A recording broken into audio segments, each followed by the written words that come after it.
नमस्कार विद्यार्थी मित्रांनो. महाराष्ट्र राज्य माध्यमिक व उच्च माध्यमिक शिक्षण मंडळ पुणे यांच्या वतीनं परीक्षेला सामोरे जाताना या विशेष उपक्रमामध्ये आपलं सहर्ष स्वागत.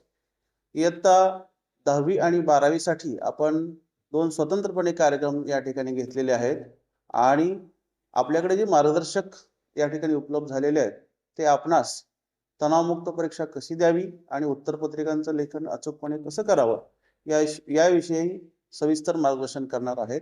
यामध्ये राज्य मंडळातील सर्व अधिकारी आणि सर्व कर्मचारी यांचं मार्गदर्शन आणि प्रेरणा आम्हाला लाभलेली आहे. आपण या व्हिडिओमधून नक्कीच आपल्याला मार्गदर्शन मिळेल आणि त्याचा निश्चित आपल्याला फायदा होईल. धन्यवाद. नमस्कार. महाराष्ट्र राज्य माध्यमिक आणि उच्च माध्यमिक शिक्षण मंडळ पुणे अर्थात राज्य मंडळातर्फे आयोजित परीक्षेला सामोरे जाताना या स्तुत्य उपक्रमामध्ये आपणा सर्वांचे सहर्ष स्वागत. तमसोमा ज्योतिर्गमय अर्थात अंधकाराकडून प्रकाशाकडे जात असताना 10वी आणि 12वीच्या या बोर्डच्या परीक्षेमध्ये विविध प्रश्नांना आपल्याला सामोरं जायला लागणार आहे. तर त्यासाठी आपल्याकडे आज सर्व विषयातले तज्ञ मार्गदर्शक आलेले आहेत. तर त्या मार्गदर्शकांकडून आपण परीक्षेची कशी तयारी करावी आणि या परीक्षेला कसे सामोरं जावं याबद्दल आज मार्गदर्शन घेणार आहोत. परीक्षेला सामोरे जाताना या स्तुत्य उपक्रमासाठी इयत्ता 12वी परीक्षेच्या तयारीसाठी तज्ञ मार्गदर्शकांचे सहर्ष स्वागत. परीक्षेची तयारीला अनुसरून मी आपल्या तज्ञ प्राध्यापकांना विचारू इच्छिते की उजळणी आणि सराव पेपरचे नियोजन करण्यासाठी विद्यार्थ्यांनी कोणती तयारी करावी. फेब्रुवारी 2025 या परीक्षेसाठी सामोरे जाताना आपल्याकडे खूपच कमी कालावधी आता राहिलेला आहे आणि या कमी कालावधीचा आपल्याला अतिशय हुशारीने वापर करायचा आहे. आणि हा वापर करत असताना प्रत्येकाच्या हातात आता आपल्या तपासलेल्या पूर्व परीक्षेच्या उत्तरपत्रिका असणार आहेत. तर त्यामध्ये घटकानुसार आपल्या नेमक्या काय चुका झालेल्या आहेत, प्रश्न प्रकारानुसार आपल्या काय चुका झालेल्या आहेत, कुठल्या घटकाची आपल्याला आणखी तयारी करावी लागणार आहे याचा प्रत्येक विद्यार्थ्यांनी विचार करावा. तसेच तयारी करत असताना किंवा सराव करत असताना पाठ्यपुस्तकामध्ये जो काही स्वाध्याय आहे तर त्या स्वाध्यायाचा सराव विद्यार्थ्यांनी करावा. त्यामध्ये काही प्रश्न हे दुर्लक्षित राहतात तर त्या दुर्लक्षित राहिलेल्या प्रश्नांचा प्राधान्यक्रमाने विद्यार्थ्यांनी सराव करावा. त्यामध्ये जादाच्या ज्या काही आधी झालेल्या प्रश्नपत्रिका आहेत त्याचाही विद्यार्थ्यांनी नक्कीच सराव करावा. सर, उत्तरपत्रिका ही बोर्डाने नियोजित केलेल्या वेळेमध्ये सोडवावी लागते. तर त्या वेळेचे नियोजन विद्यार्थ्यांनी कसे करावे. परीक्षेला गेल्यानंतर विद्यार्थ्यांचा पेपर वेळेत पूर्ण होणं हे अत्यंत महत्त्वाचं असतं. म्हणून प्रत्येक पेपरचे वेळेचे नियोजन हे विद्यार्थ्यांसाठी फार गरजेचे असते. सर्वप्रथम विद्यार्थ्यांनी आपल्या प्रत्येक विषय शिक्षकाकडून प्रत्येक प्रश्नाचे किती उत्तर लिहायचं आहे, उदाहरणार्थ त्याचे मुद्दे किती लिहावेत, त्याच्या ओळी किती लिहावेत, त्यासाठी किती वेळ द्यावा हे निश्चित करावे. प्रश्नपत्रिका विद्यार्थ्याच्या हातात पडल्यानंतर ती प्रश्नपत्रिका पूर्ण वाचावी आणि त्यानुसार कोणते सोपे प्रश्न आहेत हे सोडवण्यासाठी आपण निश्चित करावे. त्यानंतर विद्यार्थ्यांनी 3 तासाचा पेपर सोडवण्यासाठी आपल्याला 180 मिनिटे असतात. तर 170 मिनिटामध्ये आपला पेपर पूर्ण होईल याची विद्यार्थ्यांनी नियोजन करावे. त्याचबरोबर शक्यतो विद्यार्थ्यांनी सर्व प्रश्न क्रमाने सोडवावेत. उपप्रश्न सोडवत असताना ते एका क्रमाने असावेत याची विद्यार्थ्यांनी दक्षता घ्यावी. सर्वात शेवटच्या 10 मिनिटांमध्ये आपण सोडवलेला संपूर्ण पेपर जो आहे तो पूर्णपणे पाहावा आणि त्यातून जर काही राहिले असेल तर 10 मिनिटांमध्ये पूर्ण करावे. अगदी बरोबर आहे सर. या छोट्या छोट्या गोष्टी अगदी व्यवस्थित आपण लक्षात ठेवल्या पाहिजेत. तर परीक्षेपूर्वीच्या ह्या कालावधीमध्ये विद्यार्थी परीक्षेची तयारी करत असतो तर त्याने अभ्यासासाठी कोणते साहित्य वापरावे याबद्दल काय मार्गदर्शन कराल.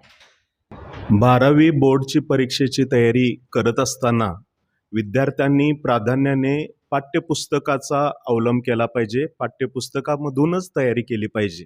बाजारामध्ये भरपूर मटेरियल जरी अवेलेबल असेल तरीसुद्धा मटेरियल इतकं असतं की विद्यार्थ्यांना प्रिपरेशन करताना वेळेचा अपव्यय होऊ शकतो आणि नेमकेपणा त्याच्यामध्ये येत नाही.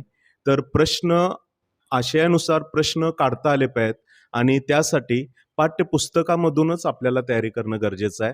तर पाठ्यपुस्तकाच्या बाहेरील अभ्यासक्रम परीक्षेच्या प्रश्नपत्रिकेमध्ये नसतो, याची सर्व विद्यार्थ्यांनी नोंद घ्यावी. दुसरं म्हणजे SCRTद्वारे संकेतस्थळावर त्यांच्या प्रश्नपेढी पब्लिश केली गेलेली आहे, त्याचा सुद्धा विद्यार्थी वापर करू शकतात. आणि दुसरं म्हणजे राज्य मंडळ व आपलं विभागीय मंडळद्वारे मोबाईल ॲपचं सुद्धा अनावरण झालेलं आहे, त्याचा सुद्धा विद्यार्थ्यांनी इथून पुढे वापर करावा आणि परीक्षेची तयारी चांगली करावी. अगदी बरोबर आहे सर. परीक्षा म्हटलं की विद्यार्थ्यांच्या मनामध्ये थोडी भीती, दडपण निर्माण होतं. तर ही भीती आणि दडपण याचं नियोजन विद्यार्थ्यांनी कसे करावे? विद्यार्थी मित्रांनो, आयुष्य असो किंवा परीक्षा, प्रत्येक गोष्टीसाठी नियोजन गरजेचं आहे हे लक्षात ठेवा. अभ्यासाचं नियोजन जर तुमचं व्यवस्थित असेल ना, तर परीक्षेला अगदी आत्मविश्वासपूर्वक तुम्ही सामोरे जाऊ शकाल. आणि जेव्हा केव्हा बैठक व्यवस्था तुमची डिक्लेअर होईल तेव्हा त्या परीक्षा केंद्रावर जा, तिथली व्यवस्था बघा, इमारत बघा, वॉशरूम वगैरे बघा, तुमच्या घरापासून त्याचं अंतर किती आहे ते बघा. आदल्या दिवशी परीक्षेसाठी लागणारं सगळं सामान सॅकमध्ये व्यवस्थित भरून ठेवा. आणि परीक्षेच्या दिवशी मात्र अगदी अर्धा तास तरी किमान आपण लवकर पोहोचलं पाहिजे याची दक्षता घ्या, कारण सिग्नल किंवा वाहतूक व्यवस्था यांचा कोणताही अडथळा होऊ शकतो, हे लक्षात घेऊन नियोजन करा.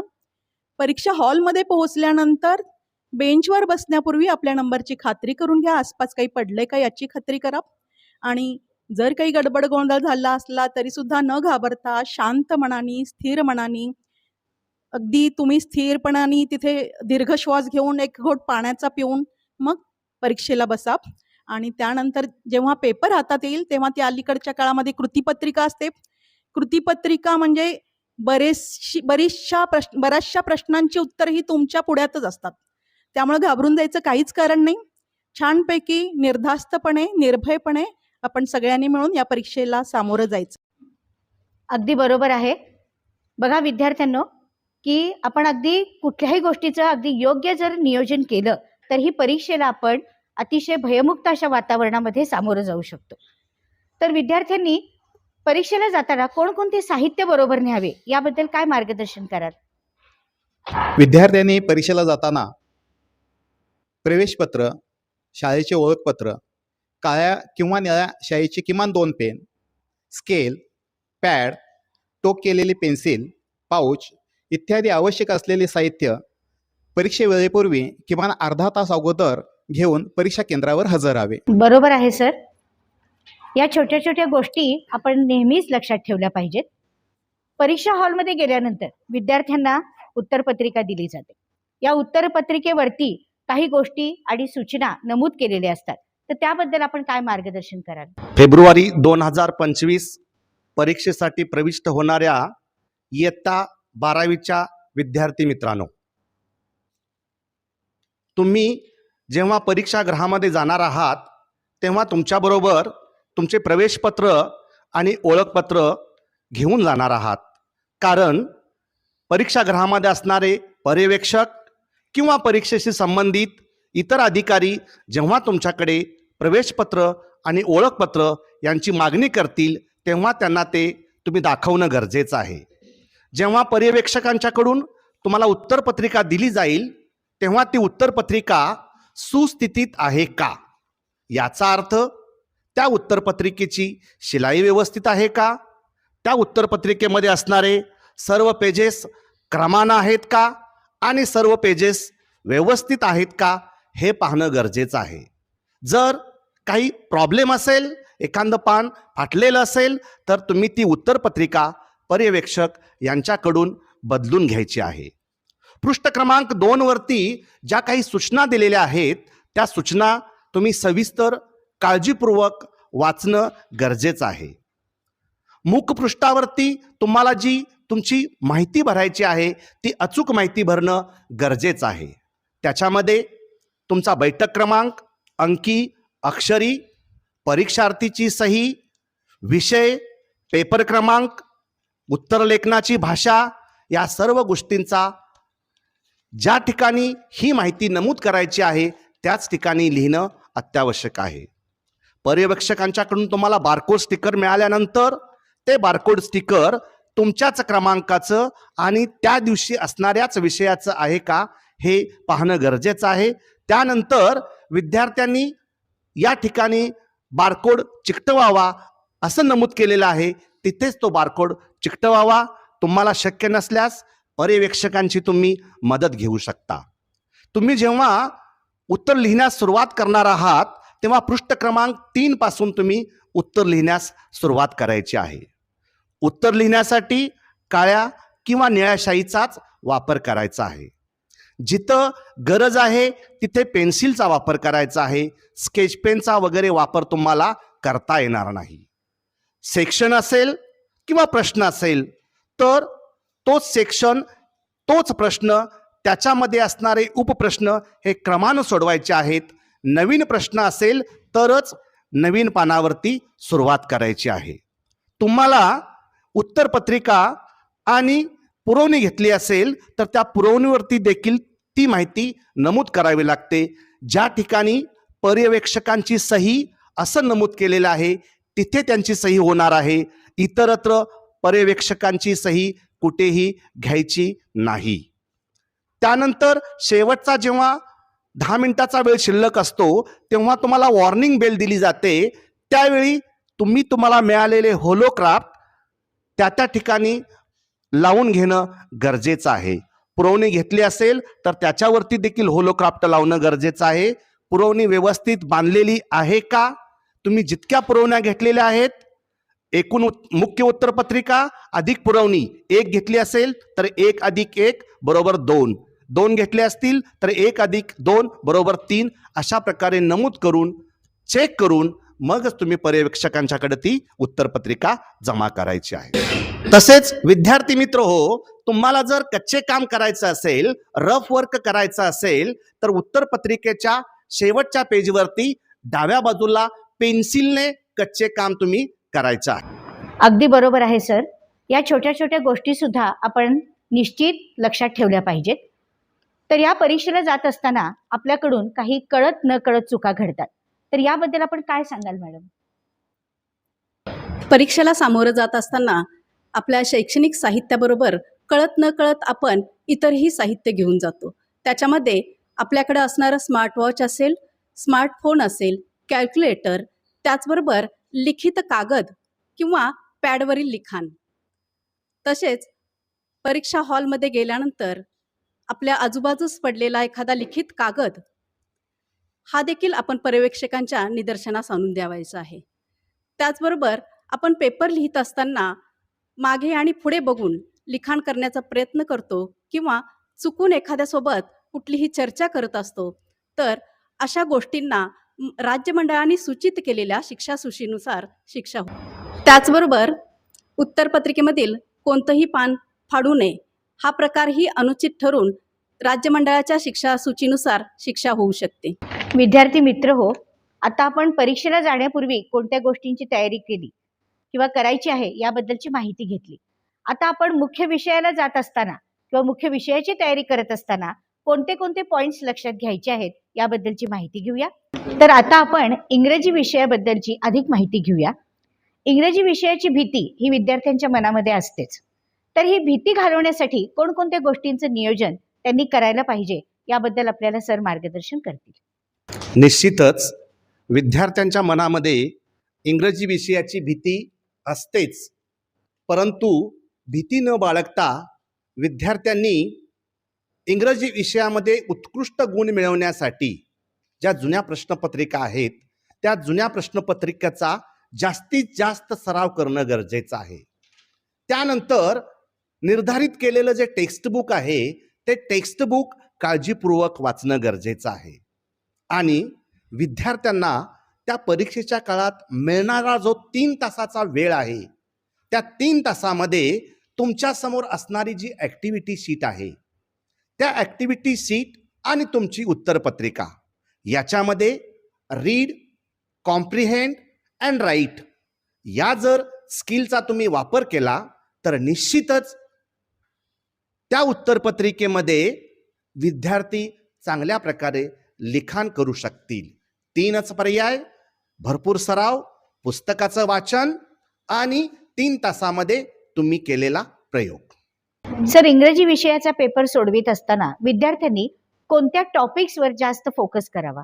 इंग्लिश ॲक्टिव्हिटी सीटमध्ये क्वेश्चन नंबर 4 आणि क्वेश्चन नंबर 5, त्याचबरोबर question number 2B, question 2C, summary writing आणि माइंड मॅपिंग या गोष्टीवरती विद्यार्थ्यांनी जास्त फोकस देणं गरजेचं आहे.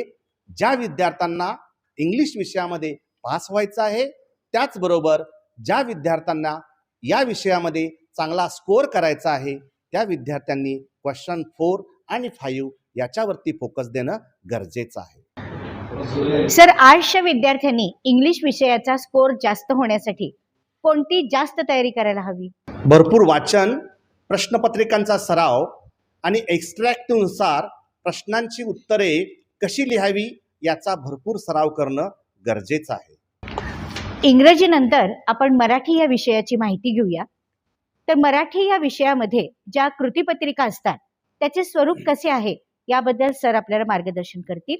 इयत्ता 12वी या मराठी विषयाची कृतीपत्रिका ही 80 गुणाची असते. त्यासाठी आपल्याला निर्धारित वेळ 3 तास दिलेला असतो. या 80 गुणामध्ये एकूण 5 विभाग असतात. गद्य विभाग, पद्य विभाग, साहित्य प्रकार परिचय, कथा, उपयोजित मराठी आणि व्याकरण आणि लेखन असे 5 विभाग असतात. आणि 5 विभागाच्या माध्यमातून विद्यार्थ्यांचं ज्ञान, आकलन, उपयोजन, सहमत, अभिव्यक्ती, शब्द सौंदर्य, रसग्रहण हे भाषिक क्षमता त्यामध्ये आजमावल्या जातात. खूपच छान माहिती दिलीत सर. बघा विद्यार्थ्यांनो, निबंध आणि कथा या जरी आजच आपण आत्मसात केल्यात तरी सुद्धा परीक्षेच्या गुणांमधले बरेचसे मार्क आपल्याला इथे मिळू शकतात, हे सरांनी खूप छान पद्धतीने सांगितलं. आता आपला पुढचा विषय आहे हिंदी. तर हिंदी विषय म्हणतं की सहज सोपे पद्धतीने पास होता येतं असं विद्यार्थ्यांना वाटतं. तर याबद्दल आपण कोणतं मार्गदर्शन कराल? खरं आहे मॅडम, हिंदीचा पेपर सोडवणं हे खरोखरच सोपं आहे. फक्त त्या दृष्टीने थोडंसं तुमचं नियोजन, कारण का 80 मार्काची जी आपली कृतीपत्रिका आहे त्यामधले जवळजवळ 42 मार्क तुमच्या हातामध्ये आहेत, विद्यार्थ्यांच्या हातामध्ये आहेत. कारण 7 परिच्छेद आहेत टोटल. गद्यमध्ये 2, पद्यमध्ये 2, विशेष अध्ययनमध्ये 1 आणि व्यावहारिक हिंदीमध्ये 2. म्हणजे या परिच्छेदामध्येच उत्तरं सामावलेली असतात आणि ती तुमच्या समोरच असतात. तर अवघड यात काहीच नाही आहे. फक्त नीट लक्षपूर्वक वाचण्याची, तो परिच्छेद त्याचं आकलन करून घेण्याची, समजून घेण्याची आणि त्यातली उत्तरं शोधण्याची एवढीच गरज आहे. म्हणजे 42 मार्क मिळवणं काहीच अवघड नाही आहे. दुसरा भाग झाला पाठांतराचा. काही भाग निश्चितपणे पाठांतरासाठी आहे, ज्यामध्ये 30 मार्क तुम्हाला पाठांतरासाठी असतील, ज्यामध्ये पारिभाषिक शब्दावली, इंग्रजी पारिभाषिक शब्दांचा हिंदी अर्थ तो पाठ करावा लागेल. मुहावरे, त्यांचा अर्थ पाठ करावा लागेल. आणि साहित्य संबंधी सामान्य ज्ञानावर आधारित जे एका वाक्यात प्रश्न आहेत त्यांची उत्तरं देखील तुम्हाला पाठ करावी लागतील. यासाठी पुस्तकाच्या बाहेर जाण्याची काहीच गरज नाही आहे. हिंदी युवक भारतीचं पुस्तक तुमच्या समोर वर्षभर आहे. ते निरंतर जर तुम्ही वाचलं असेल, वर्षभरात निदान 4-5 वेळा तुमच्या हाताखालून गेला असेल, तुमच्या डोळ्याखालून गेला असेल, तर तुम्हाला उरलेले जे फक्त 8 मार्कांचे प्रश्न आहेत, जे तुम्हाला समजल्याशिवाय लिहिताच येत नाहीत, जे आहेत कालपरिवर्तन, शुद्ध लेखन किंवा विकल्पवाले प्रश्न, त्यांच्यासाठी तुम्ही निरंतर किंवा नियमितपणे तुमच्या पुस्तकांचं वाचन केलं पाहिजे. कृतीपत्रिकेतील व्याकरण या विभागाचा अभ्यास विद्यार्थ्यांनी कसा करावा याबद्दल काय मार्गदर्शन कराल? विद्यार्थी मित्रांनो, व्याकरण हा खरं तर गणितासारखा विषय, जिथे तुम्हाला नीट लिहिल्यानंतर पैकीच्या पैकी मार्क्स मिळू शकतात. ज्यामध्ये रस ओळखा, अलंकार ओळखा, म्हणजे फक्त ओळखायचं आहे, तुम्हाला उदाहरणं नाही लिहायची आहेत.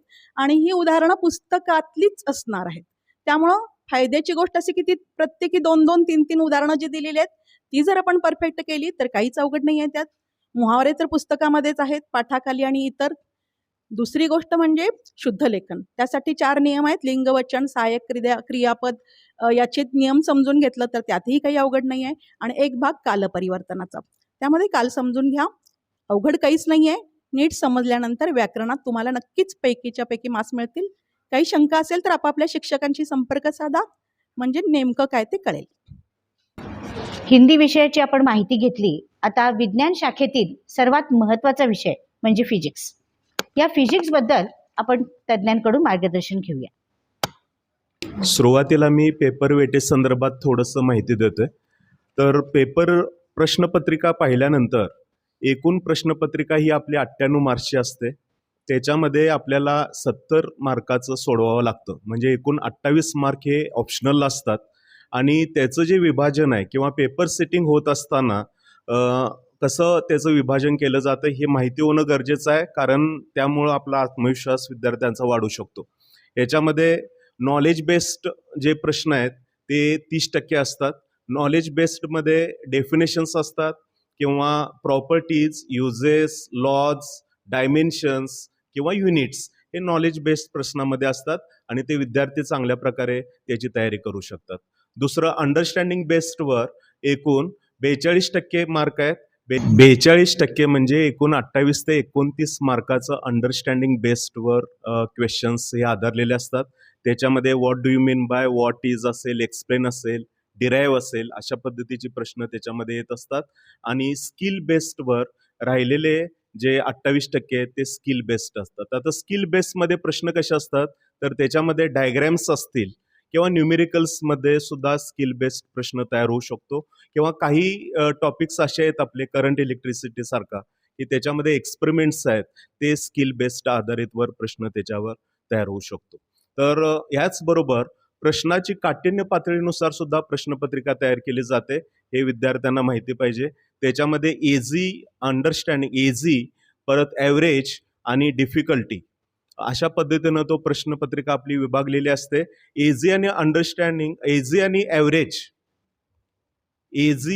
ॲव्हरेजचं एकत्रित आपण गुण केले तर 80% प्रश्नपत्रिका ही इझी आणि ॲव्हरेज लेवलवर बेस्ड असते आणि डिफिकल्टी लेवल फक्त 20% असते. हे विद्यार्थी मित्रांनी खास करून नोंद घ्यायची आहे. इझी आणि ॲव्हरेज म्हणजे ह्याच्यामध्ये डेफिनेशन्स, लॉज मगाशी सांगितलं तसं अगदी प्रश्नपत्रिका सिंपल असते. याचा तुम्ही आत्मविश्वास वाढवण्यासाठी ह्या पद्धतीनं प्रश्नपत्रिकेचा अभ्यास करणं गरजेचं आहे. त्याच्यामध्ये काही गोष्टी मी तुम्हाला सांगणार आहे. ह्याच्यामध्ये डायग्रॅम्स जे आहेत त्या डायग्रॅम्स खास करून मुलं पेन्सिलचा आणि स्केलचा किंवा कंपासचा वापर करणं गरजेचं आहे. आणि डायग्रॅम्स काढत असताना बोर्डच्या पेपरमध्ये पूर्ण पेजमध्ये हाफ पेजमध्ये डायग्रॅम ही तुमची प्रत्येक डायग्रॅम ही बसली पाहिजे.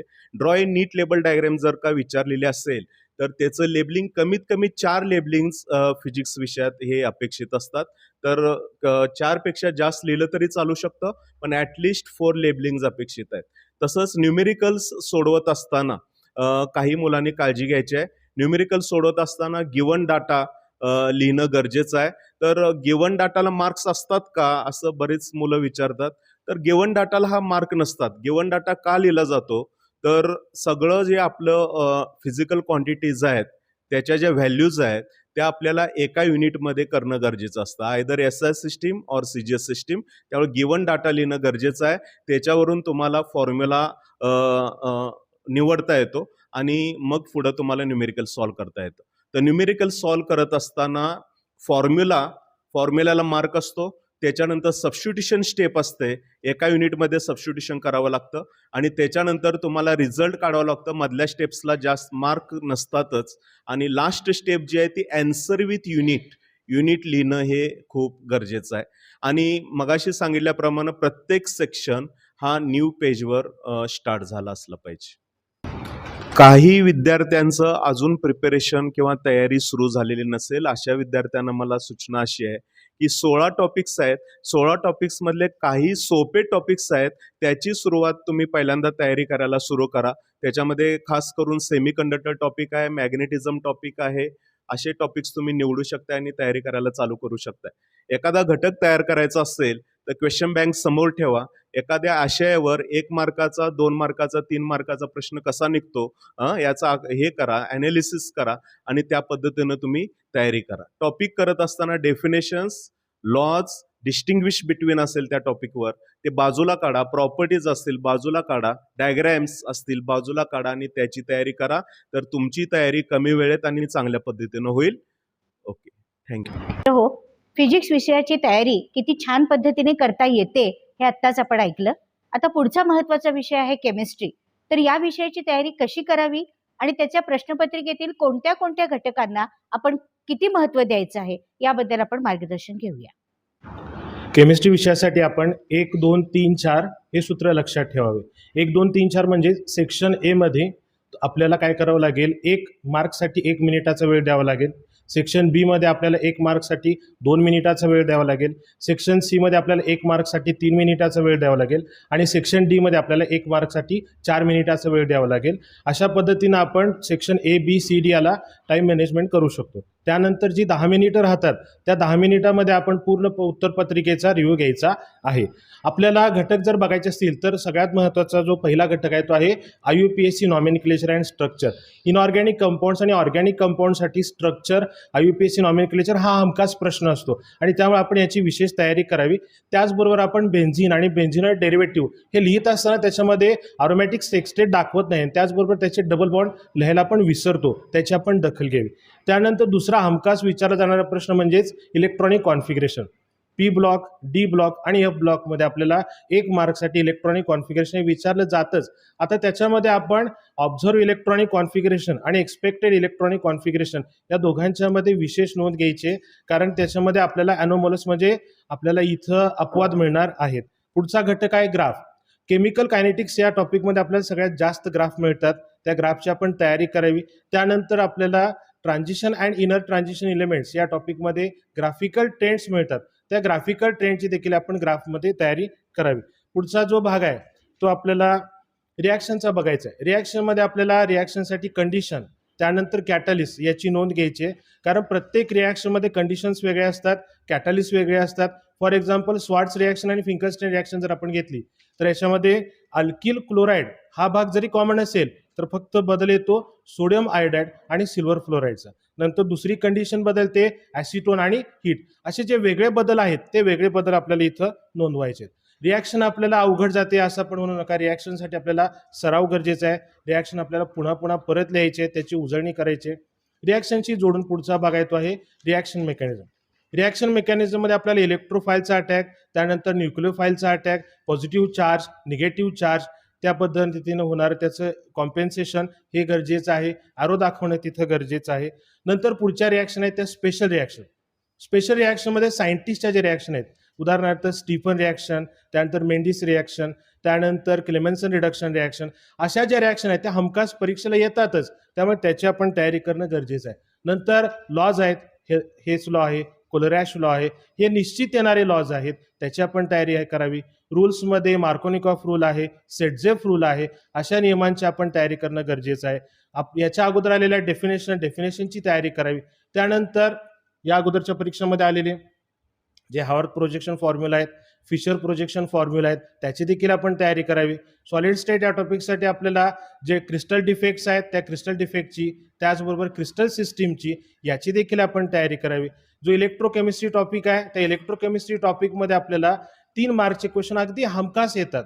या प्रश्नामध्ये आपल्याला एम, त्याच्यानंतर त्याचं जे आपल्याला स्ट्रक्चर आहे ते स्ट्रक्चरच्या नंतर आपल्याला त्याचा जे सेल रिॲक्शन्स आहेत, anodic reaction, cathodic reaction, net cell reaction, applications, disadvantages, हे सगळं लिहिणं गरजेचं आणि हा साचा ठरलेला आहे. या साच्यामध्ये आपण ते लिहिणं आवश्यक आहे. बघा, आत्ताच आपण केमिस्ट्री या विषयाची कशी केमिस्ट्री जुळवायची हे पाहिलं. आता त्यानंतरचा पुढचा अवघड आणि किचकट वाटणारा विषय म्हणजे मॅथ्स. तर या विषयाची दोस्ती कशी करावी हे आपण सगळ्यांच्याकडून ऐकूया. गणित विषय जरी अवघड आणि किचकट वाटत असला तर पैकीच्या पैकी गुण मिळवून देणारा हा एकमेव विषय आहे की ज्याच्यामध्ये खूपच मुलांना पैकीच्या पैकी गुण मिळतात. तर यामध्ये पेपर फॉर्मॅटनुसार 20% गुण हे अतिशय सोप्या प्रश्नांना दिलेले असतात. तर हे सोपे प्रश्न सोडवत असताना मुलांनी गणित विषयाची तयारी करत असताना फॉर्म्युल्याचं पाठांतर करणं हे खूप गरजेचं आहे. त्यामध्ये ट्रिग्नॉमेट्रिक फॉर्म्युले, इंटिग्रेशन असेल, डेरिव्हेटिव्ह असेल किंवा इतर टॉपिकमधले महत्त्वाचे फॉर्म्युले असतील, हे फॉर्म्युले जर पाठ केलं तर फॉर्म्युला बेसवरती आधारित 10 ते 15 मार्काचे गुण सहज मिळून जातात. त्यानंतर गणित विषयामध्ये फक्त एक्झाम्पलच विचारतात असं नाही, तर पेपर सेटिंग करत असताना 15% एक्झाम्पल हे थिअरीवरती अवलंबून असतात. तर पेपर 1 मधले 2 थेरम आणि पेपर 2 मधले 2 थेरम हे 100% विचारले जाणारे क्वेश्चन्स आहेत. तर पेपर 1 मध्ये तुम्हाला vector, pair of lines, trigonometric function या 3 टॉपिकमध्ये 2 क्वेश्चन थेरम 100% विचारले जातात. त्याच पद्धतीनं पेपर 2मध्ये डेरिव्हेटिव्हमध्ये 3 थेरम आहेत, त्यापैकी 1 थेरम असतो. इंटिग्रेशनमध्ये जवळजवळ जेवढे थेरॉटिकल पार्ट आहे त्यापैकी 1 क्वेश्चन 100% असतो. आणि त्याच पद्धतीनं डेफिनेट इंटिग्रेशनमध्ये डेफिनेट इंटिग्रेशनच्या ज्या प्रॉपर्टीज आहेत त्या प्रॉपर्टीजमध्ये फिक्स ठरलेले प्रॉपर्टी आहेत की ज्या वारंवार विचारल्या जातात. त्या प्रॉपर्टींची जर सराव केला तर 100% तुम्हाला हे 16च्या 16 गुण बोर्ड पेपरमध्ये मिळवून दिले जाऊ शकतात. तेव्हा फक्त एक्झाम्पलचाच विचार न करता तुम्ही थेरॉटिकल पार्ट जर ह्या 3 आणि 3 6 टॉपिकमधलं जर तुम्ही केला तर अतिशय चांगल्या पद्धतीनं तुम्हाला गुण मिळू शकतात. त्याच पद्धतीनं क्वेश्चनचं सिलेक्शन करणं हे अतिशय इम्पॉर्टंट आहे. गणितामध्ये पेपर हा अतिशय कमी वेळेमध्ये कव्हर होतो. 2 तास 30 मिनिटामध्ये गणिताचा पेपर कव्हर होतो आणि तो पेपर कव्हर करण्यासाठी वेळेचं नियोजन म्हणजे पहिल्या 5 मिनिटामध्ये तुम्हाला क्वेश्चन पेपर हाती आल्यानंतर पुढचा राहिलेला वेळ हा अतिशय आनंदानं चांगल्या पद्धतीनं पेपर जर सोडवायचा असेल तर क्वेश्चन सिलेक्शन करणं हे गरजेचं आहे. सेक्शन ए हा कंपल्सरी असतो. सेक्शन बीमध्ये 12पैकी 8 क्वेश्चन सोडवायचे असतात. ते अतिशय शॉर्ट आन्सर टाईपचे क्वेश्चन्स असतात, म्हणजे 2 ते 3 स्टेपमध्ये तुम्हाला सोडवायचे आहेत. सेक्शन बीमध्ये नंतर सेक्शन सीमध्ये 3 मार्काचे 12 क्वेश्चन्स विचारलेले असतात, त्यापैकी 8 क्वेश्चन तुम्हाला सोडवायचे आहेत. तिथं 5 ते 6 स्टेपमध्ये तुम्हाला सोल्युशन देणं गरजेचं असतं. आणि सेक्शन डी हा अवघड नसून म्हणजे सेक्शन डी काठीनिपाती डी प्रमाणे नसते हे लक्षात घ्या. त्यामध्ये 2 ते 3 थेरम हे 100% विचारलेले असतात. आणि सेक्शन डीमध्ये 4 मार्काचे क्वेश्चन्स असतात, म्हणजे ते लॉंग आन्सर टाईपचे क्वेश्चन्स असतात. जर तुम्ही क्वेश्चनचं सिलेक्शन अतिशय चांगल्या पद्धतीनं पहिले 5 मिनटं देऊन जर केला तर प्रॉब्लेम कसा येतो की सिलिंग मिस्टेक खूप येतात. कारण विद्यार्थी बरेच जण म्हणतात की पेपर संपल्यानंतर 100पैकी 100 गुण मिळतात, पण निकाल लागल्यानंतर 92-93वरती येतात.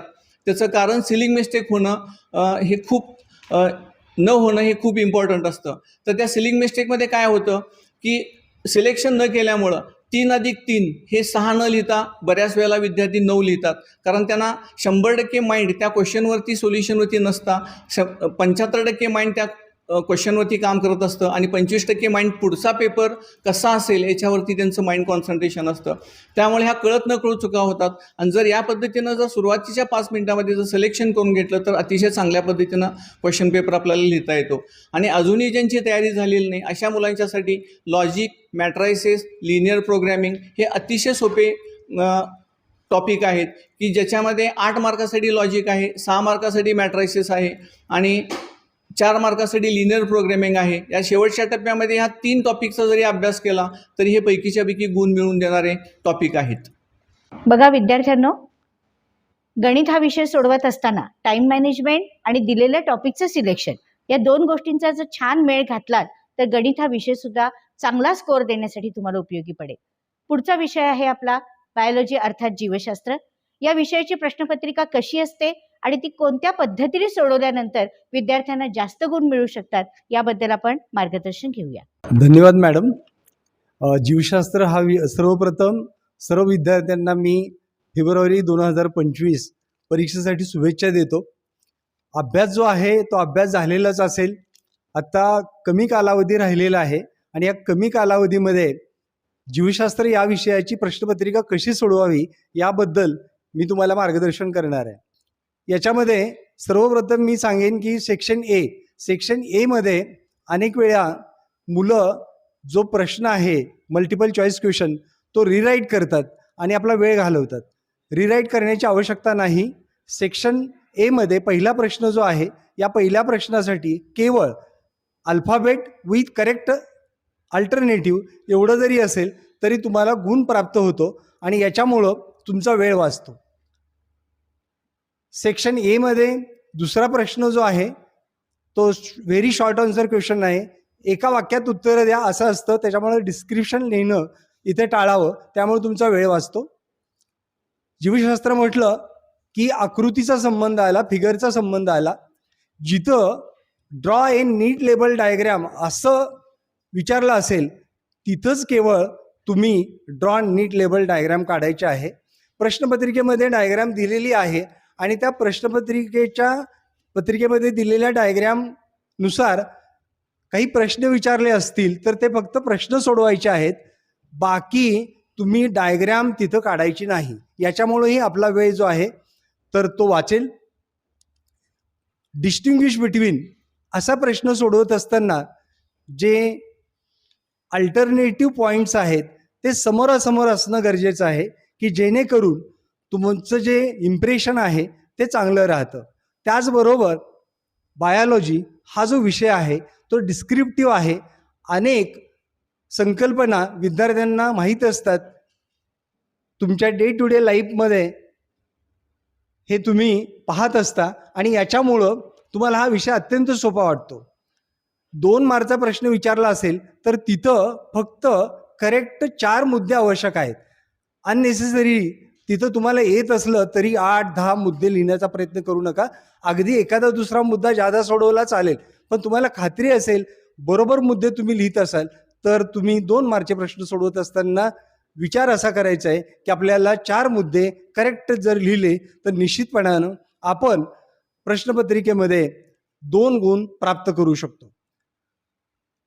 शॉर्ट आन्सर क्वेश्चन सोडवत असताना आणि दीर्घोत्तरी प्रश्न सोडवत असताना हाच विचार करायचा आहे की आपण पॉईंट वाईज उत्तर जर दिलं तर निश्चितपणानं बायोलॉजी हा जो सब्जेक्ट आहे तो स्कोरिंग सब्जेक्ट आहे आणि त्याच्यामध्ये तुम्हाला चांगले गुण प्राप्त होतील. वेळ कमी राहिलेला आहे आणि या वेळेमध्ये आपलं जे नियोजन आहे ते नियोजन व्यवस्थित करत असताना आणखी एक प्रश्न मुलांसाठी विचारला जातो, rearrange the following. Rearrange the following करत असताना तिथं जी काही अरेंजमेंट दिली असते ती चुकीची दिलेली असते. चुकीची अरेंजमेंट उत्तरपत्रिकेमध्ये तुम्ही लिहायची नाही. तुम्ही काय लिहायचं आहे, रिअरेंज द फॉलोइंग. तुम्ही रिअरेंज करून जे करेक्ट उत्तर आहे ते जर तुम्ही लिहिलं तर इथेही तुमचा वेळ वाचेल. आणि आणखी एक महत्त्वाची गोष्ट ती म्हणजे तुम्ही दीर्घोत्तरी प्रश्न सोडवत असताना डायग्रॅम जे आहे तर ती काढणं आवश्यक आहे. कारण दीर्घोत्तरी प्रश्नामध्ये डायग्रॅमला 2 मार्कचं वेटेज असतं आणि डिस्क्रिप्शनला 2 मार्कचं वेटेज असतं. तर तिथं मात्र तुम्ही डायग्रॅम काढणं आवश्यक आहे. अशा रीतीनं तुम्ही जीवशास्त्र हा विषय जो आहे तो अत्यंत चांगल्या पद्धतीनं सोडवू शकता आणि त्याच्यामध्ये गुण प्राप्त करू शकता. येणाऱ्या परीक्षेसाठी सर्व विद्यार्थ्यांना शुभेच्छा. बायोलॉजी या विषयामध्ये कसे उत्कृष्ट मार्क मिळवता येतील हे आता आपण पाहिलं. त्यानंतर आपली दुसरी महत्त्वाची शाखा म्हणजे कॉमर्स. या कॉमर्स शाखेतील महत्त्वाचा विषय म्हणजे organisation of commerce and management. या विषयाची तयारी कशी करावी आणि प्रश्नपत्रिकेचे स्वरूप कसं असतं याबद्दल आपण माहिती घेऊया. ऑर्गनायझेशन ऑफ कॉमर्स आणि मॅनेजमेंट हा जो विषय आहे हा पूर्ण थेरॉटिकल विषय आहे. त्यामुळं या विषयाचा अभ्यास कसा करावा हे पहिल्यापासूनच विद्यार्थ्यांमध्ये जर असं कन्फ्युजन दिसतंय. तर हे कन्फ्युजन दूर करत असताना सगळ्यात पहिल्यांदा आणि महत्त्वाचं म्हणजे पाठ्यपुस्तक आणि त्या पाठ्यपुस्तकामध्ये जो मागे दिलेला स्वाध्याय आहे तो अगदी आपल्या प्रश्नपत्रिकेचे जसं स्वरूप आहे त्या स्वरूपाच्या क्रमानुसारच आहे. त्यामुळं अभ्यास करणं अतिशय सोपं आहे. फक्त तुम्ही पहिल्यापासून याच्याकडे लक्ष न दिल्यामुळं तुम्हाला तो विषय अवघड वाटतो. आणि जसं आपण मॅथ्स असेल किंवा अकाउंट असेल या विषयांना जसे चांगले मार्क मॅक्झिमम मार्क्स मिळवू शकतो तसंच ओसी या विषयाला सुद्धा अगदी आपण 80 पैकी 78 किंवा अगदी 79 म्हणजे त्या वर्षाची काही टॉप केस असेल त्यानुसार तेवढे मार्क आपण नक्कीच मिळवू शकतो. पण त्याच्यासाठी आपल्याला जी उत्तरपत्रिका सोडवायची आहे ती प्रश्नपत्रिका डोळ्यासमोर ठेवून प्रत्येक प्रश्नाला किती गुण आहेत आणि त्या गुणाला किती नेमकं तुम्ही उत्तर लिहायला पाहिजे याचा विचार करूनच तुम्ही ते लिहायला पाहिजे. कारण कसं असतं की थेरी सब्जेक्ट म्हटलं की पेपर वजनदार व्हायला पाहिजे असं मुलांचा गैरसमज असतो. सगळ्यात पहिल्यांदा खूप मोठं लिहिलं खूप लिहिलं म्हणजे आपल्याला खूप मार्क मिळतात असाही समज असतो. तर तो अतिशय चुकीचा समज आहे. प्रत्येक प्रश्नाला जेवढे गुण दिलेले आहेत त्यानुसार एक त्याचा क्रायटेरिया ठरवलेला आहे की किती मुद्दे तुम्ही कमीत कमी लिहायला पाहिजेत, किती मुद्दे जास्तीत जास्त लिहायला पाहिजेत. तर त्या क्रायटेरियानुसार तुम्ही उत्तर लिहिणं अपेक्षित आहे. तर आपण प्रश्नपत्रिकेवर थोडंसं विचार करूया. तर या प्रश्नपत्रिकेमध्ये 80 मार्कामध्ये पहिला प्रश्न जो आहे तो वस्तुनिष्ठ प्रश्नाचा आहे की ज्याच्यामध्ये 4 प्रश्न विचारले जातात. तुम्हाला स्वाध्यायामध्ये 10 प्रकारचे वस्तुनिष्ठ प्रश्न दिलेले आहेत. तर त्या 10 प्रकारची तुम्ही तयारी करायची की या 4 प्रश्नांमध्ये नेमके तुम्हाला कुठले प्रश्न येणार आहेत हे तुम्हाला माहिती नसतं. फक्त पहिला जो प्रश्न आहे प्रश्न पहिला अ हा जो आहे तो सर्वसाधारणपणे आतापर्यंत तो रिपीट झालेला आहे. तो म्हणजे खालील पर्यायामधून योग्य पर्याय निवडा आणि विधान पुन्हा लिहा. आता याच्यामध्ये एक सूचना दिलेली आहे की विधान पुन्हा लिहा. तर जेव्हा तुम्हाला अशी सूचना दिलेली असते त्यावेळी ते तुम्ही विधान पुन्हा लिहायचं आहे, आणि जर सांगितलं नसेल तर ते विधान लिहायची गरज नाहीये. तर पहिले जे 4 प्रश्न आहेत त्याच्यासाठी तुम्ही 20 मिनिटं देऊ शकता. 20 मिनिटं लागत नाहीत, त्यातला काही भाग तुम्ही पुढच्या प्रश्नांसाठी वापरू शकता. पूर्ण प्रश्नपत्रिकेमध्ये एक प्रश्न वस्तुनिष्ठ, त्यानंतर 6 प्रश्न हे लघुत्तरी आणि एक प्रश्न हा दीर्घोत्तरी असतो. तर या प्रश्नपत्रिकेमध्ये दुर्लक्षित राहणारा जो काही प्रश्न आहे तो म्हणजे खालील प्रसंगाचा अभ्यास करा आणि आपले मत मांडा. विद्यार्थ्यांना असं वाटतं की जे भाषा विषय आहेत तर त्या भाषा विषयामध्ये जसा पॅराग्राफ दिलेला असतो आणि त्याच्यामध्ये उत्तर असतं, तर त्या पद्धतीनं ते तो कॅज्युअली घेतात आणि त्याची तयारी करत नाहीत. तसं उत्तर त्या पॅराग्राफ मध्येच आहे, पण ती संकल्पना तुम्हाला माहिती असल्याशिवाय तुम्हाला उत्तर लिहिता येणार नाही. जसं की एखादं समजा व्यवस्थापनाच्या कार्यावर प्रश्न असेल तर त्या कार्याचा तुम्हाला अर्थच माहिती नसेल तर ते उत्तर तुम्हाला लिहिता येणार नाही. त्यामुळं प्रत्येक प्रकरणामध्ये ज्या केस स्टडी दिलेल्या आहेत त्या केस स्टडीचा सविस्तर अभ्यास करा, त्याची उत्तरं शोधून ठेवा आणि तयारी करा. उत्तर लिहित असताना एका शब्दामध्ये किंवा एका वाक्यामध्ये उत्तर लिहिलं तर चालतं. काही वेळा तुम्हाला तुमचं मत विचारलेलं असतं. ज्यावेळी मत विचारलं असेल त्यावेळीच फक्त उत्तर 2 ओळीमध्ये तुम्ही लिहायचं आहे, अन्यथा उत्तर 1 शब्दामध्ये किंवा एका वाक्यामध्ये त्याचं तुम्ही पूर्ण करायचं आहे. त्यानंतर दुसरा दुर्लक्षित राहणारा प्रश्न आहे तो म्हणजे जस्टिफाय द फॉलोइंग, म्हणजे विधान सकारण स्पष्ट करा. आता यामध्ये तुम्हाला विधान जे दिलेलं आहे ते पॉझिटिव्ह दिलेलं आहे. तुम्हाला तिथे विचारलेलं नाहीये की विधान बरोबर आहे का, चूक आहे का, तुम्ही त्याच्याशी सहमत आहात का, असहमत आहात का, असं काहीही विचारलेलं नाहीये. कारण इतर विषयांमध्ये तो प्रश्न आहे, पण ओसी विषयामध्ये मात्र ते डायरेक्ट तुम्हाला विचारलेलं आहे की तुम्ही या विधानाशी जे काही सकारण ते विधान तुम्हाला स्पष्ट करायचं आहे. तर याची सुद्धा विद्यार्थ्यांना वेगळी अशी तयारी करावी लागेल. आणि बाकीचे जे प्रश्न आहेत जसं की थोडक्यात उत्तरे लिहा असेल किंवा खालील प्रश्न सोडवा, हे प्रश्न तुम्ही मुद्देसूद लिहू शकता, कारण प्रत्येक प्रकरणामध्ये मुद्देसूद तुम्हाला प्रत्येक कंटेंट हा एक्सप्लेन केलेला आहे. त्यानंतर आणखी एक प्रश्न आहे की जो तुम्हाला पैकीच्या पैकी मार्क मिळवून देणार आहे, तो म्हणजे फरक स्पष्ट करा. तर फरक स्पष्ट करामध्ये पहिला मुद्दा हा अर्थाचा असावा आणि उर्वरित जे मुद्दे आहेत ते फरकाचेच असावे. साम्य याच्यामध्ये आपल्याला टाळायचं आहे. तसेच फरकाचे मुद्दे लिहित असताना किमान 4 मार्कासाठी कमीत कमी 4 मुद्दे, आणि ज्यांना जास्तीत जास्त या विषयामध्ये मार्क मिळवायचे आहेत त्यांनी 6 मुद्दे लिहिणं अपेक्षित आहे. आणखी एक प्रश्न आहे तो म्हणजे संकल्पना स्पष्ट करा किंवा संज्ञा स्पष्ट करा. तर हा नेमका कसा सोडवायचा हे विद्यार्थ्यांना कळत नाही. तर संज्ञा आणि संकल्पना स्पष्ट करत असताना त्या संकल्पनेचा सगळ्यात पहिल्यांदा अर्थ लिहायचा आहे आणि मग त्याच्याशी संबंधित इतर 2 मुद्दे तुम्ही लिहू शकता. या प्रश्नाला सुद्धा तुम्हाला पैकीच्या पैकी मार्क मिळू शकतात. म्हणजे प्रश्न पहिला वस्तुनिष्ठ प्रश्न 20 मार्काचा, प्रश्न दुसरा संकल्पना स्पष्ट करा, प्रश्न तिसरा केस स्टडीचा आणि प्रश्न चौथा फरक स्पष्ट करा.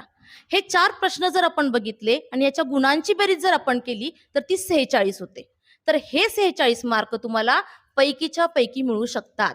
अगदी सर्वसामान्य विद्यार्थी सुद्धा या 4 प्रश्नांची खूप चांगली तयारी करून 46 मार्क इथे मिळवू शकतो. आणि 70 पेक्षा जास्त आपल्याला मार्क मिळवायचे असतील तर आणखी याच्यामध्ये मग बाकीच्या प्रश्नांना आपण महत्त्व देऊ शकतो. आणखी एक शेवटचा महत्त्वाचा प्रश्न आहे तो म्हणजे दीर्घोत्तरी प्रश्न. तर या प्रश्नासाठी प्रकरण क्रमांक 4 व्यवसाय सेवा बिझनेस सर्व्हिसेस आणि दुसरं प्रकरण आहे विपणन मार्केटिंग. तर ह्या 2 प्रकरणांवरच दीर्घोत्तरी प्रश्नांची विद्यार्थ्यांनी तयारी करायची आहे. हे उत्तर लिहित असताना 3 प्रकारे प्रश्न विचारला जातो. पहिला म्हणजे एकच प्रश्न ज्याच्यामध्ये आहे, उदाहरणार्थ विम्याची तत्वे सांगा, त्याला पूर्ण 8 मार्क झाले. तर 8 मार्काला 8 मुद्दे 9 मुद्दे येतील असं उत्तर असावं. काही वेळा घटकामध्येच तुम्हाला ठराविक मुद्दे दिलेले आहेत, तिथं मनाने पण मुद्दे वाढवायचे नाहीयेत, जेवढे आहेत तेवढेच लिहायचे आहेत. दुसऱ्या प्रकारे प्रश्न आहे की ज्याच्यामध्ये 2 प्रश्न विचारले जातात, की एक म्हणजे व्याख्येचा किंवा अर्थाचा प्रश्न आणि दुसरा भाग जो आहे प्रश्नाचा तो म्हणजे वैशिष्ट्य असतील किंवा प्रकार असतील, उदाहरणार्थ बँकेची व्याख्या सांगून बँकेचे प्रकार स्पष्ट करा. तर यामध्ये मार्कांची विभागणी 2+6 अशी असते. तर त्या पद्धतीनं उत्तर लिहायचं आहे. त्यानंतर तिसरा प्रश्न जो विचारला जातो की ज्याच्यामध्ये 3 प्रश्न असतात, जसं की त्यामध्ये बँकेची व्याख्या असेल, बँकेची उपयुक्ततेची कार्य असतील आणि बँकेची इतर कार्य असतील. तर असा 3 प्रश्न असणारा एखादा प्रश्न असू शकतो की ज्याची विभागणी 2, 3 आणि 3 अशी असू शकते. तर हा विचार करून विद्यार्थ्यांनी या प्रश्नाचं उत्तर लिहायचं आहे. फरकासाठी 3 टॉपिक अतिशय महत्वाचे आहेत. ते म्हणजे व्यवस्थापनाची कार्य, व्यवसाय सेवा आणि कंझ्युमर प्रोटेक्शन, ग्राहक संरक्षण, की हमखास या 3 प्रकरणांवर फरकाचे प्रश्न हे असतातच. त्यामुळं कुठल्याही प्रकारचं दडपण न बाळगता थेरी विषय जरी असला तर या सगळ्या मुद्द्यांचा तुम्ही जर विचार केला, मुद्देसूद उत्तर लिहिलं तर खूप चांगले मार्क तुम्ही या विषयामध्ये मिळवू शकता. येणाऱ्या परीक्षेसाठी सर्वांना शुभेच्छा. ओसी या विषयाची मॅनेजमेंट कशी करायची ते आता आपण पाहिलं. यानंतर कला शाखा आणि वाणिज्य शाखा या दोन्ही शाखांनाही महत्त्वाचा असणारा विषय म्हणजे अर्थशास्त्र. अर्थशास्त्र या विषयाची तयारी कशी करावी आणि त्यातली स्कोरिंग कसं वाढवावं याबद्दल आपण सरांकडून मार्गदर्शन घेऊया. विद्यार्थी मित्रांनो, अर्थशास्त्र विषय हा वाणिज्य शाखा आणि कला शाखा या दोन्हीकडेही अनिवार्य विषय म्हणून सर्वत्र अभ्यासला जातो. अर्थशास्त्र विषयाच्या संदर्भामध्ये जर सांगायचं म्हटलं तर आपल्याला संपूर्ण प्रश्नपत्रिकेमध्ये एकूण 6 प्रश्न आहेत आणि 6च्या 6 प्रश्न सोडवणे आवश्यक आहे. याची विभागणी जी आहे ती 50-50% केलेली आहे. 50% जे प्रश्न आहेत ते सोपे आहेत आणि 50% प्रश्न आहेत ते थोडेसे काठीण्य पातळीचे आहेत. याच्यामध्ये प्रश्न पहिला, प्रश्न दुसरा आणि प्रश्न 5वा हे जे काय प्रश्न आहेत हे तुम्हाला पैकीच्या पैकी गुण मिळवून देणारे आहेत. या 40 मार्काचे प्रश्न तुम्ही सर्वप्रथम सोडवावेत. त्याच्यानंतर प्रश्न दुसरा, प्रश्न तिसरा आणि प्रश्न 6वा हे दीर्घोत्तरी प्रश्न आहेत. हे प्रश्न तुम्ही नंतर सोडवावेत. पेपर सोडवत असताना विद्यार्थ्यांनी शक्यतो आकृत्या काढतो, तक्ते काढतो, हे अर्थशास्त्रामध्ये अनिवार्य आहे. आकृती ही सिस पेन्सिलनंच काढावी. आकृतीचे वक्र कर जे आहेत ते परिपूर्ण काढावेत. त्याची नावं योग्य द्यावीत. ती नावे तुम्ही पेन्सिल किंवा पेनाने द्यावीत. तक्ते जे आहेत ते तक्ते मात्र तुम्ही पेनानेच काढणे अनिवार्य आहे. कोणत्याही प्रकारे तक्ते सिस पेन्सिलने काढू नयेत. त्याचबरोबर आपला संपूर्ण पेपर जो आहे हा पेपर सोडवल्यानंतर आकृतीचं विश्लेषण वेगळं करावं, तक्त्याचं विश्लेषण वेगळं करावं. त्याबरोबर जे दीर्घोत्तरी प्रश्न आहेत हे दीर्घोत्तरी प्रश्न सोडवत असताना त्याच्यामध्ये अधिक मुद्दे कसे येतील याची दक्षता विद्यार्थ्यांनी घ्यावी. यामध्ये जर आपण बघितलं तर प्रकरण क्रमांक 3A, प्रकरण क्रमांक 3B, प्रकरण क्रमांक 4, प्रकरण क्रमांक 6, प्रकरण क्रमांक 7, प्रकरण क्रमांक 8 आणि प्रकरण क्रमांक 9 हे प्रत्येक प्रकरण विकल्पासह अभ्यासक्रमात 12 गुणांना आहे. या प्रकरणांचा विद्यार्थ्यांनी अत्यंत चांगल्या पद्धतीने अभ्यास करावा. या प्रकरणावरतीच आपली 70 ते 80% प्रश्नपत्रिका अवलंबून असते. शेवटी मी एवढं सांगेन की आपली 3 तासाची जी वेळ आहे ते अत्यंत बेस्ट असावीत. प्रत्येक विषयाचे 3 तास हे आयुष्यातले सगळ्यात चांगले 3 तास असावेत. सगळ्या विषयाच्यासाठी आपणा सर्व विद्यार्थ्यांना शुभेच्छा. अर्थशास्त्रानंतरचा दुसरा महत्त्वाचा विषय म्हणजे बुक किपिंग अँड अकाउंटन्सी. गणितासारखाच थोडासा किचकट वाटणारा पण स्कोर करून देणारा हा विषय आहे. तर याची तयारी कशी करावी आणि याचं वेळेचं नियोजन कसं करावं याबद्दल आपण सरांकडून मार्गदर्शन घेऊया. धन्यवाद मॅडम. विद्यार्थी मित्रांनो, वाणिज्य शाखेतील हा अत्यंत महत्त्वाचा विषय जिथं आपल्याला पैकीच्या पैकी मार्क काढण्याची चांगली संधी या ठिकाणी प्राप्त होते. या विषयामध्ये एकूण 10 घटकांचा समावेश होतो. या 10 घटकामध्ये आपण वेटेज आणि पेपर पॅटर्न यांचा जर आपण व्यवस्थितपणे अभ्यास केला किंवा हे जर या ठिकाणी व्यवस्थितपणे आपण समजून घेतलं तर मार्क काढणं हे या ठिकाणी अवघड नाही. खरं म्हणजे या विषयाला मी आर्ट्स शी जोडतो, म्हणजे एक कला आहे, याच्यामध्ये कौशल्य आहे आणि या कौशल्यातून हा विषय सोडवला जातो विशेष करून. कारण या विषयाचं अत्यंत महत्त्वाचं वैशिष्ट्य आहे की त्याच्या क्वेश्चनमध्येच याची उत्तर लपलेले असतात, पण ही उत्तरं व्यवस्थितपणे त्याची मांडणी केली ना की हा विषय अत्यंत या ठिकाणी साधा सोपानी मार्क मिळवून देणार हा विषय आपल्याला सांगता येतो.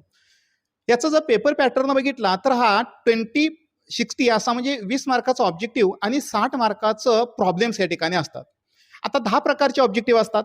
या 10 प्रकारापैकी आपल्याला 4 प्रकारचे ऑब्जेक्टिव्ह विचारले जातात. आता ऑब्जेक्टिव्हमध्ये थोडंसं या ठिकाणी जर आपण 2 ऑब्जेक्टिव्ह थोडेसे या ठिकाणी वेगळे आहेत, त्या म्हणजे या ठिकाणी ट्रू अँड फॉल्स आणि बिल ऑफ एक्सचेंज.